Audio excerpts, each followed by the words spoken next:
Hey folks, Doug Blake with Body Design University. In this video, I want to talk to you about some of the benefits of doing drop sets.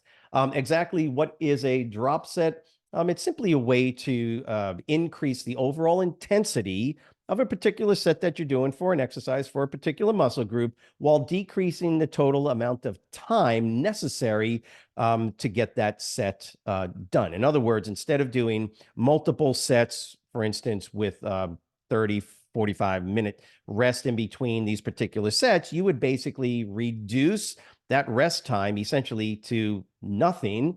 But in doing so, you would have to decrease the total amount of weight that you use once you reach what's known as failure after a certain number of repetitions. So a drop set basically allows you to increase the intensity of the training set that you're doing by pretty much eliminating any rest time you might have thrown in there by doing multiple sets. I hope that makes sense. And this is why drop sets they're great to use. Don't get me wrong. They are great to use, but you got to be very careful within the context of a personal training session. Again, with the average client, this is where the context of personal training clientele comes into play. Now, if I'm dealing with an athlete, the understanding is that they will generally have much higher levels of overall physical output, number one, and their recovery capabilities are generally going to be significantly better if they're training and eating well and getting enough rest. So within the context of talking about personal training clients, i.e. individuals that have never trained before, or they've trained a little bit with you, months, even a year, that's still not a long time for an individual to develop overall physical training output. Okay, so keep in mind, drop sets are designed to take a particular set that you're doing and increase the intensity of that set. Now, exactly how is that done? Well, it's really pretty simple. The total amount of time that I keep a muscle under tension based on a particular load is going to create essentially a training effect. And all I'm doing with a drop set is instead of stopping at that point of failure, whether it's 8 reps or 10 reps, instead of stopping and resting and coming back and doing it again, these are fine techniques as well.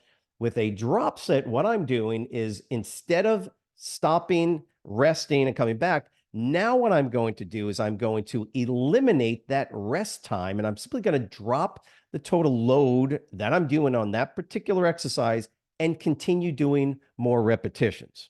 Okay, so this is how it plays. And by the way, doing this can significantly increase the intensity. And remember, you can always do what's known as a single weight drop, or you can do multiple weight drops. And of course, if you're an athlete, a bodybuilder, for instance, individuals that have very high recovery capabilities, you can do multiple drops for a single set and continue to move that particular muscle to higher and higher levels of fatigue, so to speak. So what's kind of the science behind a drop set? Well, just kind of think of what happens when you grab a particular weight or a particular load and you start doing an exercise, right? And so I'm just going to use a dumbbell curl as an example. If I take a dumbbell, 5 pounds, I can probably do that about 50, 100 times, right?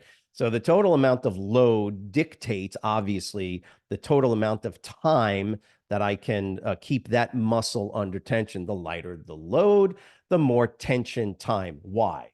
Why? Because you have, a certain number of muscle fibers inside your muscle cell. There are different types of muscle fibers that are responsible for lifting or excuse me, for moving the muscle through its concentric eccentric contraction for extended periods of time, endurance, as well as for overall power output, right? So you've got different muscle fibers. They work at different levels of intensity, total number of fibers involved, to a certain extent, based on the total load, or at least the initial load.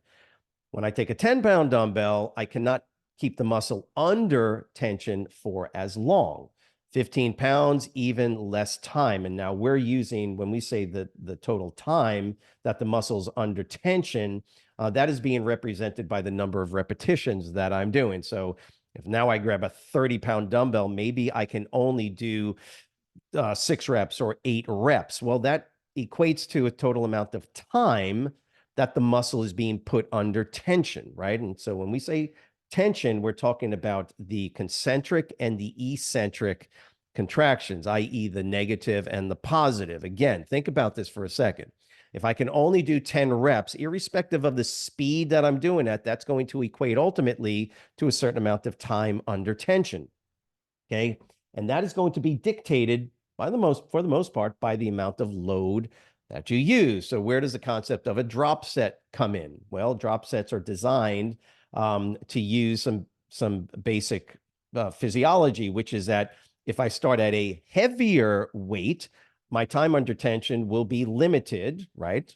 Certain number of repetitions, let's say 8 or 10 repetitions for 35, 45 seconds, even up to a minute. That's the total amount of time that muscle can remain under tension because of the fiber typing that's being used and the load that I'm imposing on the muscle. Drop sets now come in where if I reduce the total load after I have gotten to a point of concentric fatigue, okay, I can't do another concentric contraction anymore. What will end up happening is if I drop the weight, it doesn't matter how much I drop it, any drop in weight is now going to allow for an increased time under tension. Okay, I'm going to be able to now keep the muscle under tension even longer by being able to perform more repetitions. If I've got a 30-pound dumbbell and I hit concentric fatigue at 10 reps and I lower the weight down to the eccentric, technically, if I can't do another rep, I've hit concentric fatigue. If I now take that 30-pound dumbbell, right, and I drop it and I grab a 20-pound dumbbell, still keeping that bicep under tension, I'm now going to be able to perform maybe another 4 or 5, I don't know, 6 repetitions. What did I just do to the total amount of time that that muscle was kept under tension? Well, I just increased it, right? If every repetition takes 4 seconds, whatever the case is, you can see that now the muscle, instead of being under tension for the amount of time that it took to do 10 reps with 30 pounds, now I can continue to keep it under tension. Normally at 30 pounds, I would put the dumbbell down and that was it. My muscle is no longer under tension and it's now going to recover. But from 30 muscles under tension, drop it, grab a 20 with little to no rest. That's kind of the key here. Now that muscle, instead of staying under tension for this, whatever, however long it took, let's just say a minute, right? I did 10 reps and it took 6 seconds, so a minute, okay?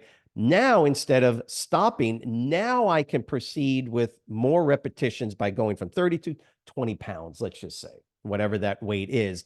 That allows me to continue to keep the muscle under tension for longer than a minute, right? Now it might go up to a minute 30 seconds. So that is basically the concept of a drop set, is that by using less weight, I can continue with the set and further the total amount of time that the muscle is under tension, which for the most part is a good thing, right? From a muscle growth, strengthening, muscle endurance perspective. By the way, we often discount when doing drop sets, the incredible benefit to muscle endurance training that it provides. It's one of the reasons why with athletes, definitely specifically endurance athletes or athletes that need to increase overall physical output and time that they are doing that physical output. It's a great way to, or a great addition to their particular training scenario. So the idea is that if I drop the weight, I can now proceed and continue that particular set, which means it's no longer a 10 rep set. Now it's going to be a 15 or 16 rep set, but I have at least used a significant amount of resistance at the get-go. Again, drop sets kind of combine this idea that I can increase overall power output by using significantly heavier weights for fewer repetitions, but then I can continue the set forward by dropping the amount of weight, allowing me to do more repetitions and keep the muscle under tension. Now, again, we talked about fiber typing a little bit. The idea is that within a single set, no rest between the repetitions, In a single set, I can access what are called high threshold fibers with the heavier resistance, i.e., generally it's the type 2X fibers.